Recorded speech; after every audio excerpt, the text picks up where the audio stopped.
What is up, y'all? We're here for our weekend reflection message. I hope you're doing well.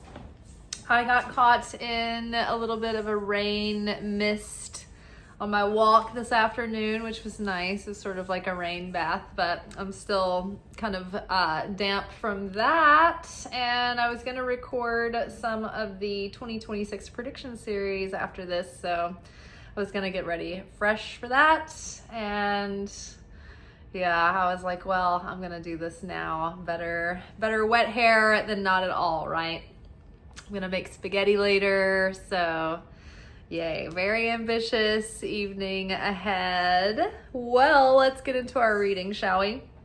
So from the Radiant Sun Oracle, we have Saturn in Libra, which is devotion,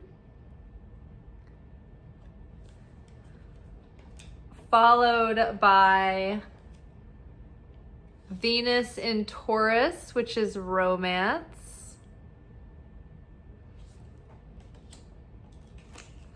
followed by Venus in Aries, which is lust,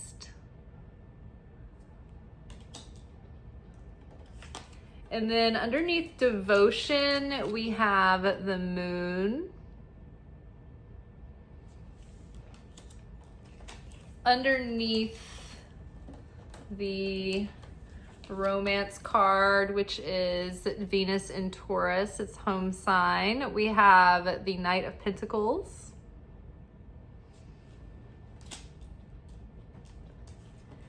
And underneath, I can't pick up the cards. Underneath lust, we have judgment. Da, da, da. All right, very interesting. Okay, I'm gonna pause this and let you guys listen to the audio, and then we'll come back and talk about the cards. Interesting. The new moon of Scorpio is teasing out what has remained secret, unknown, or unrealized. Something obscured will be revealed, and seeds are being planted now that will lead to revelation over the next few months, possibly culminating in the corresponding full moon of Scorpio 6 months from now. Divine inspiration is renewing our desire and fire and inspiration, and what we may have almost given up on is having a surge of renewal. Angelic hosts blast trumpets as if to wake the dead in us, so that we might rise up resurrected with a deeper desire, greater commitment, consistency, discipline, perseverance, and steadfastness. Be mindful and present. Emotions may run high, and the opponent will look to use it as a snare and a stumbling block. Tread lightly and consciously, slow and steady, towards co-creating the vision our soul shares with the Creator.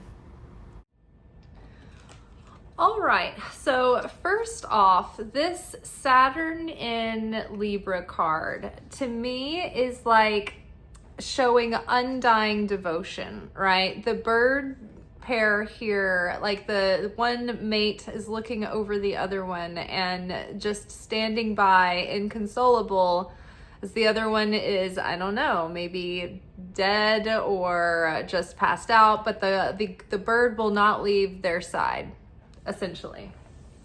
So Libra is about our relationships, right? Either to our dreams or to life or to ourselves or to other people. Saturn is about discipline, structure, showing up, respecting time, having a sense of urgency, right? Respecting your resources. It's like the severity planet of restriction and structure. The school marm that comes back to see, like, have you done your work? You know, karma, right? Collecting the debts, correcting. So, and Saturn is very pragmatic, and Libra is ruled by Venus, which has come up a couple of times in this reading, and Venus is connected to our like experience of sustenance and security, but also love and beauty and creativity and art. And so I feel that this card talks about this moment right now that we're in, where we have been in this metamorphosis. And I think that it is serving to basically, like Scorpio, the season and this new moon we just had is like serving to show us what has been obscured out of our awareness, what has been hidden, and what has been hidden is coming into light. And that is true in like the collective, on the world stage, but also within ourselves on an individual level. So things that we didn't realize about ourselves, or we're starting to see new things, new insights about, okay, how can we shift this, heal that, expand in this area, push ourselves a little more here and there. And so really this is a call to action. It's to say, hey, what are we really devoted to aligning with our soul's calling, right? With the vision that the Creator had for us, this ultimate potential of fulfillment in our lives, right? The ultimate expression of Venus, where we have beauty and security and love and harmony and balance. That's ultimately what we want. The soul wants to come back into harmony and balance and rightness. And so we, Saturn is the karma that's trying to help us get that back. It's just that Saturn is the deliverer of discipline. And so it's not necessarily the most pleasant feeling, but this is basically like getting our butt back in gear to be more resolute and more focused with our energy and our attention and our resources, and be more intentional about how we're spending our time and our energy and what we're putting our heart and soul and our effort and our hands to, right? What are we working on? And not letting our fears or insecurities or our hangups or our self-sabotaging ego tricks trip us up or hold us back. Not anymore, right? We're moving forward. And so we're devoted to that path. Come hell or high water, we have an undying devotion to ourselves and to showing up for that calling, and not to abandon that any longer. We've heard the cry of the soul. The soul has cried out and is now leading us in a direction that's going to bring us closer to our authentic expression and closer to the Creator. And in doing that, is going to fill our life with blessing and magic and beauty, right? And wholeness and abundance and well-being. So we have the romance card, which is Venus in Taurus. It's home place. It's exalted. It's in its best. Venus is like in its zone, in its realm in Taurus. Venus is physicalized in Taurus, whereas Venus in Libra is kind of ruling the thought realms and the heart and the feelings of empathy and understanding and wanting things to be beautiful and fair, and it's the creative aspect and the intangible aspect of Venus. The Taurian aspect of Venus is Venus physicalized, right? So it is the painting that is come out of an idea onto the canvas. It is the perfume in the bottle, the fabric that has been designed and then sewn into a dress, right? Venus materializes its beauty in Taurus. Taurus is also good at materializing comforts and like sensual pleasures. And so I feel, and then this is the Knight of Pentacles paired with this card, with this romance card. So what I feel is happening here is that in order to manifest anything, we have to have a desire, right? That the desire is what gets us fueled up and fired up, and it gives us the motivation to push forward and to persevere and to continue to show up. And not only that, it's like, even if we continue to show up, but we're just like phoning it in and going through the motions and there's no kind of fire and intensity and passion and excitement in our actions, then they're not really yielding a lot of momentum. They're not super powerful actions that we're taking. So when we feel a lust for life again, and excited and turned on and tapped in and tuned in, tapped in, turned on, as Esther Hicks says, and we're really on that high flying disc, as Esther Hicks says, then that's when we're really generating some magnetism, and we're drawing in, but we're also motivating ourselves from the inside out to not only draw in, but to take the action to go towards what we are drawn to. So the Knight of Pentacles in the deck is the most consistent, reliable, trustworthy. They show up, they put their money where their mouth is. They take slow and steady steps.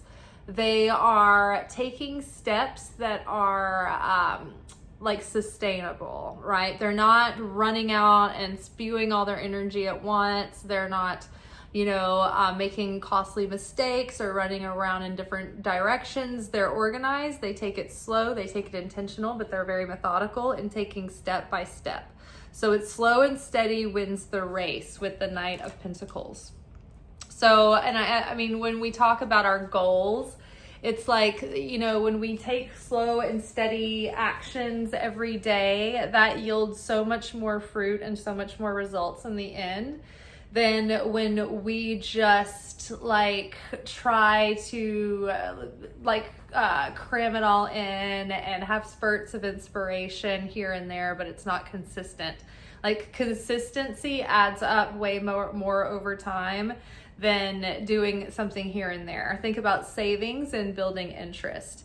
If you put in an amount of money every week to put towards earning interest, that's going to add up a lot more over time than if you just throw it in when you have extra money. So it needs to be a practice and a habit that we do consistently.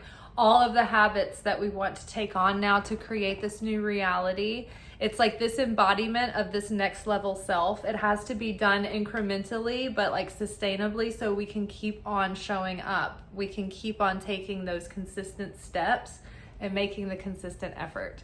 And so we have the Lust card, which is Venus in Aries.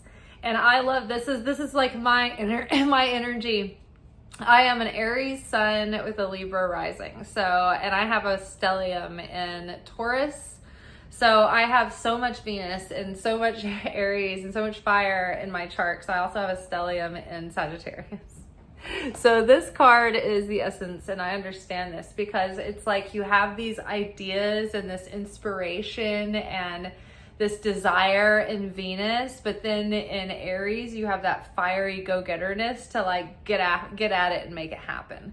So it's but however, the downside of this energy is that it can be highly combustible and impulsive, right? So I love this is paired with the Judgment card.